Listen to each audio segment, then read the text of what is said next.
There are 4 laws of radicals. We're going to discuss each in this video.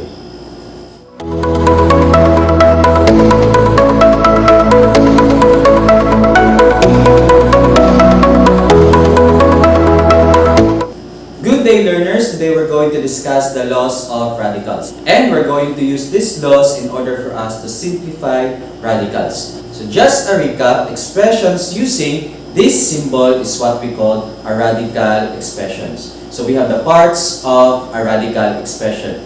First up, we have the radicand. In the expression, the nth root of a raised to n, a raised to n is our radicand, n is our index, and of course, this is our radical sign. First law, the nth root of x raised to n is equal to x. So we now have our first law.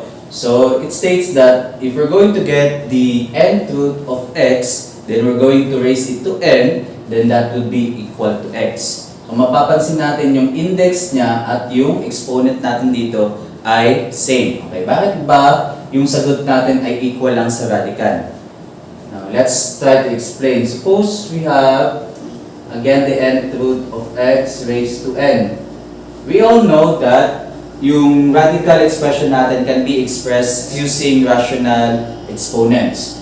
So, yung nth root of x can be expressed as x raised to the power of 1 over n. Okay?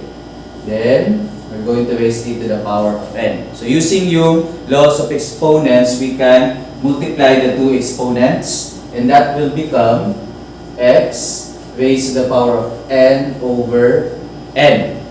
Okay?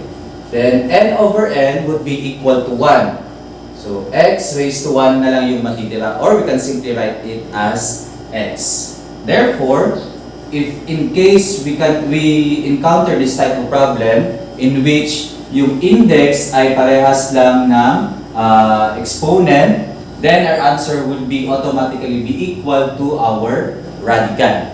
Okay. So let's have some examples. We need to simplify the following. Number 1, the cube root of 3 raised to the power of 3. So again, if we're going to follow yung explanation ko kanina, we have 7 raised to 1/3 times 3. Okay? So again, yung radical expression natin, transform natin into an expression with rational exponents. Then we can multiply the exponents using the laws of exponents. So we have 3 over 3. And 3 over 3 or 3 divided by 3, that will be equal to 1. So matitira na lang na answer natin will be 7 raised to 1 or simply 7. Now, we can also do the shortcut. We don't need to copy everything step by step. So since alam na natin yung law, na pag equal yung index at yung exponent natin dito, then the answer would be automatically be equal to the radicand. So in example number 2, the 4th root of 18 raised to the power 4, that would simply be equal to its radicand, which is also 18. So ang answer agad natin dito would be 18. And dito din, sa example number 3 natin, 6th root of 125 raised to 6 is equal to 125. The next law would be the product rule. So it states that the nth root of a product is the product of the nth roots. So in symbols, we can write this one as the nth root of x times y is equal to the nth root of x times the nth root of y.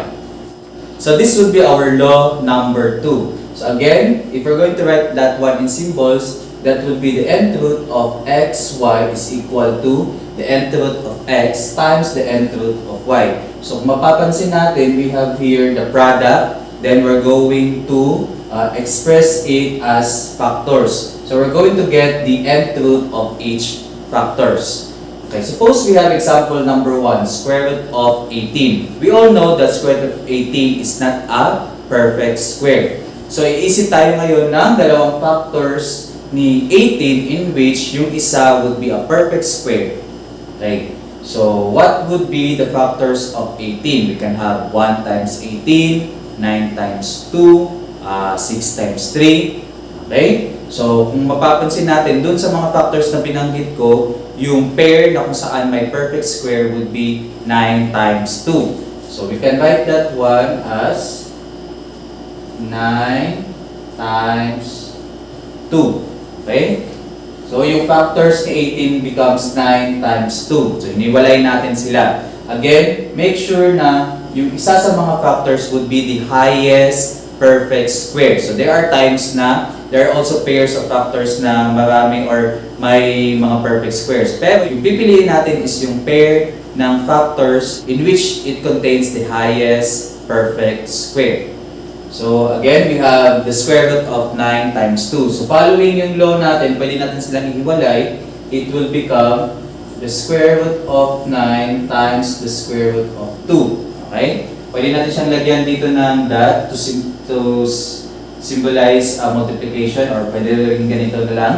So, ibig sabihin nito, we're going to multiply the 2. So, as we can observe, since 9 is a perfect square, therefore, pwede natin siyang i-extract or kunin yung square root niya. So, yung square root ng 9, again, yung principal root lang yung sinusolve natin dito. So, yung square root of 9, again, would be equal to 3. So, 3, since the perfect square yung 2, so it will remain, yung radical na 2 will remain under sa radical sign. So, our final answer becomes 3 times square root of 2. Okay? How about this one, number 2? The cube root of 14. So, we're going to think of two factors na kung saan yung isa is a perfect cube. Okay, ano kaya yung factors ng 14? We're going to consider only the positive factors. So, ang factors niya would be 8 times 15. Again, yung first factor niya is a perfect cube. Yung pangalawang factor naman niya is not a perfect cube. So again, since we're looking for cube roots, so we make sure na yung index niya ay may nakalagay na 3 kasi cube root yung hinahanap natin. So we can write it this way. So it will become cube root of 8 times cube root of 5. Okay?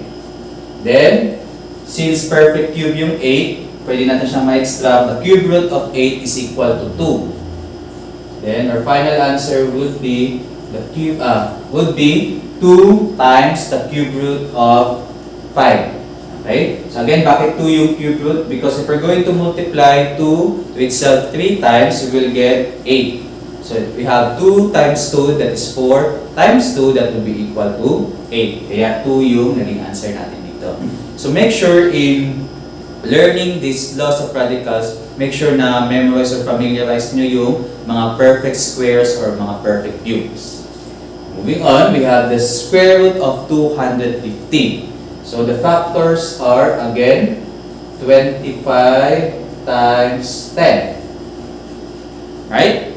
Okay. Now, pwede natin siyang isulat o pwede natin tayo mag-shortcut. Okay? So, since na sulat na natin sila as factors, then we observe na yung 25 yung perfect square. So, yung 25, we can extract its root. So, yung square root ng 25 would be equal to 5. And what remains sa radical sign natin would be the radical 10. So, again, kung mapapansin nyo, nag-shortcut na ako. Okay, na-skip. Yung isang step ay na-skip ko. But still, they have the same answer. Okay? Gusto ko lang, sa number 1 and 2, gusto ko lang ipakita yung law na na-apply natin. Okay? But then again, you can also do the shortcuts. Now, number 4, we have the square root of 72. We have two pairs of factors for square root of 72, in which yung isa would be a perfect square. We have 9 times 8, and we also have 36 times 2. Pero yung sabi ko kanina, we are going to pick yung pair na may highest na perfect square. So, we're going to pick 36 times 2. So, yung factors ng 72 or square root of 72 would be 36 times 2. Okay? Extract natin yung 36 kasi perfect square ito. So square root of 36, that is equal to 6. So yung matitira na lang sa radicand natin, or radical sign natin would be equal to 2. So if the final answer is 6 times square root of 2. Next, how about pag variable yung given? So we have x raised to 7. Now, we all know yung 7 natin na exponent dito sa radicand is not a perfect square. So how are we going to make use of the law or the product rule para ma-extract yung parts na perfect square? So, we all know that x raised to 7 can be written as x raised to 6 times x. So, ito yung dalawang factors ni x raised to 7 in which yung isang factor would be the highest. Okay? So, since square root yung pinag-uusapan natin, we make sure na yung exponent ng first factor natin would be an even number. Okay? So, x raised to 6, kulang na lang siya ng 1 para maging 7. Okay? So, we're going to add 6 and 1 to get the original na 7. So, this is just following the laws of exponents that we have discussed previously. So, since yung x raised to 6 is already a perfect square, then yung x raised to 6, pwede natin siyang ma-extract. So, how are we going to extract a variable with an exponent? So, pag kukunin natin yung square root niya, yung pinakamadaling paraan would be dividing it. Yung exponent niya will simply be divided by 2. Bakit 2? Kasi yung index natin dito would be 2 sa square root. Okay? So, 6 divided by 2, that would be equal to 3. So, yung square root ni x raised to 6 would be x cubed. And since yung x na natira is not a perfect square, so siya yung matitira pa rin sa radical side. So your final answer would be x cubed times x. Next, we have the square root of x squared. We have the square root of x squared, y raised to 4, z raised to 5. So in this case, yung first two variables natin are already perfect square. Yung isa na lang, yung last variable natin na z, is not a perfect square. So, we can rewrite this one using its factors. So, pwede natin siyang isulat as x squared y raised to 4. So, ano yung highest factors ni z raised to 5 na even? So, that would be z raised to 4. Tama? So, then we're going to multiply it sa another factor niya. So since 4 na ito dito, so kulang na lang na exponent niya would be 1 to get the original na z raised to 5. So that would be multiplied to z. Okay? Then extract natin yung mga roots. So x squared, square root of x squared, that is 2 divided by 2. So 1 na lang yung matitira. So we have x raised to 1 or simply x. Then sa y raised to 4 naman, yung 4 divided by 2 again, index natin, so it will become square of 2. So our answer would be y squared. Okay, same with z. So raised to 4 siya, divided by 2, that is z squared. And matitira yung z natin dito sa radical side. Moving on, we have now our third law. It states that the nth root of a quotient is the quotient of the nth roots. In symbols, we have the nth root of x over y is equal to the nth root of x over the nth root of y. So now we have our law number 3. So kung mapapansin natin, we have here division or quotient. So we call this one as the quotient rule. So if we're going to get the nth root of x over y, pwede natin silang i-separate into numerator and denominator. So we're going to get the nth root of x or the numerator, and we're going to divide it by the nth root of y or our denominator. So how are we going to do it? We have example number 1, the square root of 75 over 36. So we can separate the numerator and denominator. Pwede natin silang i-rewrite as square root of 75 over square root of 36. So, i-inspect muna natin una kung pwede sila ma-divide. So, since hindi sila pwedeng ma-divide, then we can separate them. So, yung square root of 75 is not a perfect square. However, yung square root of 36 is a perfect square. So, sa denominator, pwede natin siyang kunin yung square root ng 36, which is 6. However, sa numerator naman, yung square root of 75, we can use our second law, which is the product rule. Pwede natin kunin yung factors ni 75. So, the factors of 75 would be 25 times 3, right? So, it can be written as square root of 25 times square root of 3. So, pwede na natin siyang i-shortcut. Then, we're going to get or extract the square root of 25, which is 5. And square root of 3 all over 6. Right? Titignan natin kung pwede pa natin ma-factor out yung 5 and 6. So, since wala na silang common factor except 1, then this will be our final answer. Next, we have the cube root of 27 over a raised to 6. So, we cannot divide 27 by a raised to 6. So, we're going to proceed sa quotient rule natin. So, pwede nito siyang ihiwalay. We have the cube root of 27 divided by the cube root of a raised to 6. Okay? So, the cube root of 27 is equal to 3. And a raised to 6 is also a perfect cube. Kasi yung exponent niya na 6 can be divided by 3 or divisible by 3. So we can extract a raised to 6. We simply divide the exponent of the radical by the index. So 6 divided by 3, that will be equal to 2. So yung denominator natin becomes a squared. The final answer is 3 over a squared. Next, we have square root of 75 over 3. So, as you can observe, we can divide 75 by 3. So, pwede mo natin siyang i-simplify. That would be equal to 25. And square root of 25 would be equal to 5. So, the final answer is 5. So, if you can multiply, kung pwede natin sila mag-multiply, then pwede na natin hindi sila i-separate into numerator and denominator. Okay? Next, we have the square root of 18x cubed divided by 49xy squared. Okay. So since hindi natin sila pwedeng ma-divide, then we're going to rewrite it. So it will become, yung sa numerator, we have the square root of 18x cubed. Yung sa denominator naman, we have the square root of 49xy squared. Okay? Ito mo natin ilagay. So, we can factor out yung 18 using the product rule para meron tayong ma-extract. So, ano yung factors ng 18? So, start na tayo dito sa numerical coefficient before sa variable. So, sa 18, we have 9 times 2.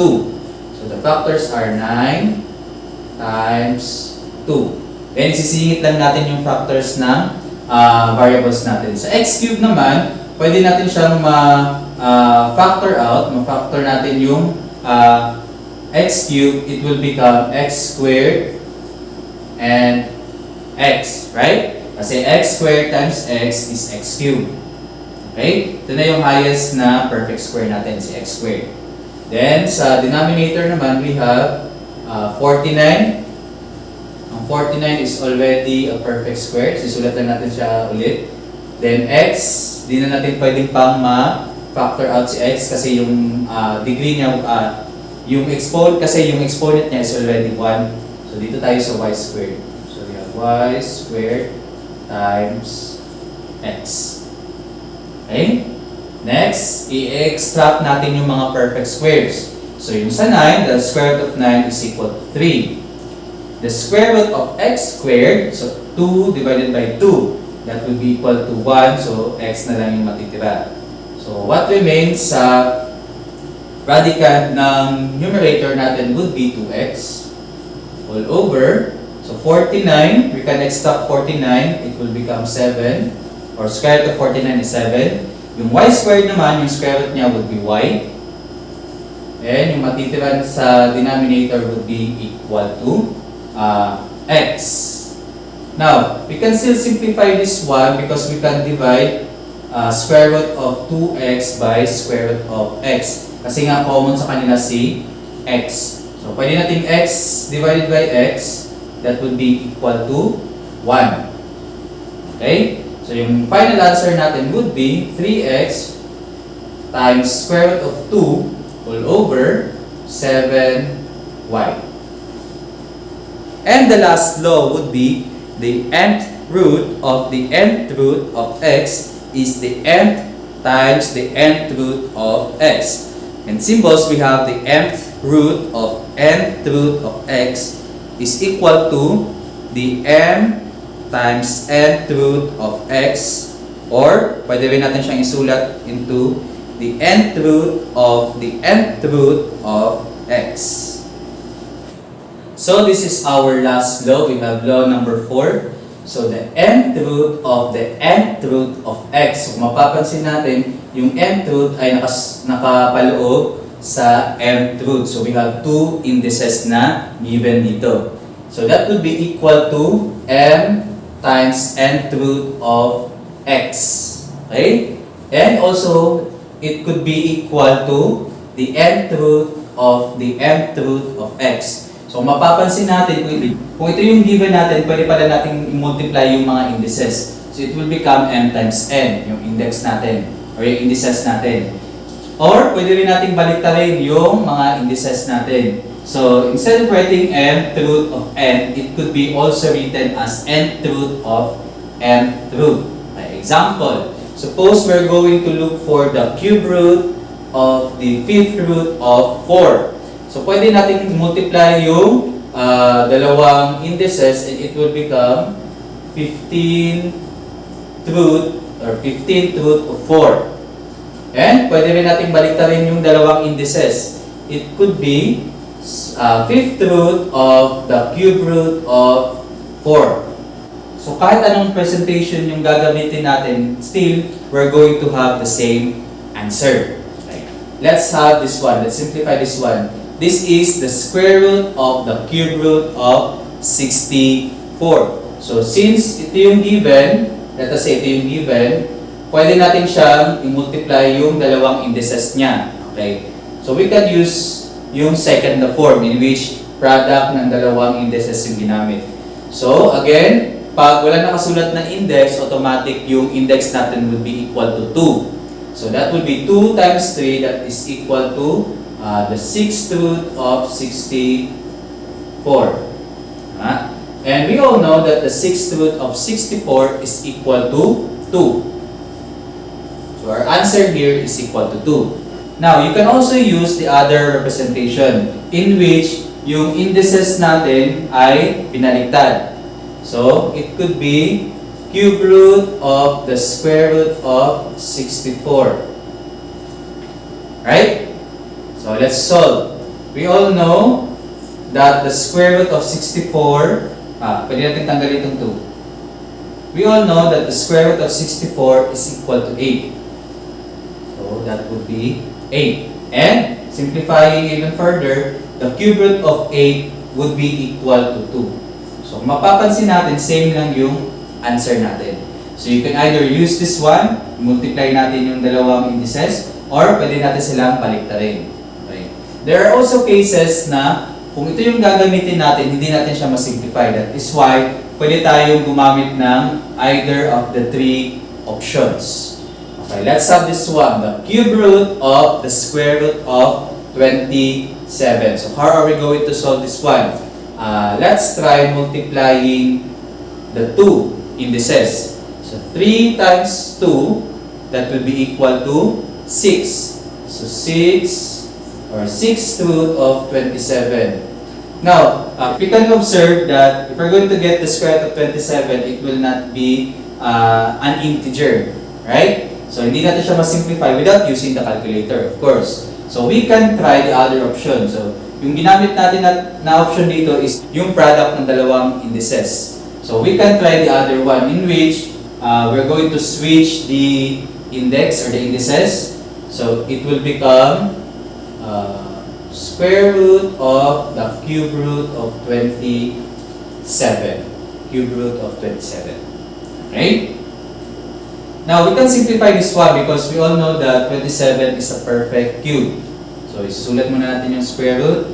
So, So doon tayo, of course, magsisimula sa innermost. So the cube root of 27 is equal to 3. And since 3 is not a perfect square, so di natin siya ma-extract without using the calculator. So this would be our final answer, the square root of 3. So pati yung gagamitin natin, hindi mahihirapan tayong ma-extract or makuha yung root niya. Okay, or ma-simplify. Pero kung isi-switch natin, then we can simplify. So again, you have 3 options. So depende na yan sa inyo kung ano yung gagamitin niyo as long as masisimplify nyo yung given radical expression. Next, we have the 6th root of 9. So again, yung given naman natin would be the product. Kung mapapansin niyo, isa lang yung index niya. So we can use the factors of 6. So pwede natin isulat na 3 or cube root of the square root of 9. Right? Okay? So that would be, simplify mo natin yung innermost. So square root of 9 is 3. So you have the final answer which is the cube root of 3. So hindi natin siya ma-simplify further. Tama? Kung reverse naman yung ginawa natin, square root of the cube root of 9. Okay? Bakit? Cube root of 9. So again, bakit naging 3 and 2? Kasi ito yung mga factors ni 6. So it could be cube root of the square root of 9 or pwede din baliktad, the square root of the cube root of 9. But then again, 9 is not a perfect cube. So hindi natin siya masisimplify further. So it would be better if we're going to use this one. So the final answer again would be the cube root of 3. Now it's your turn. Try to answer the following questions.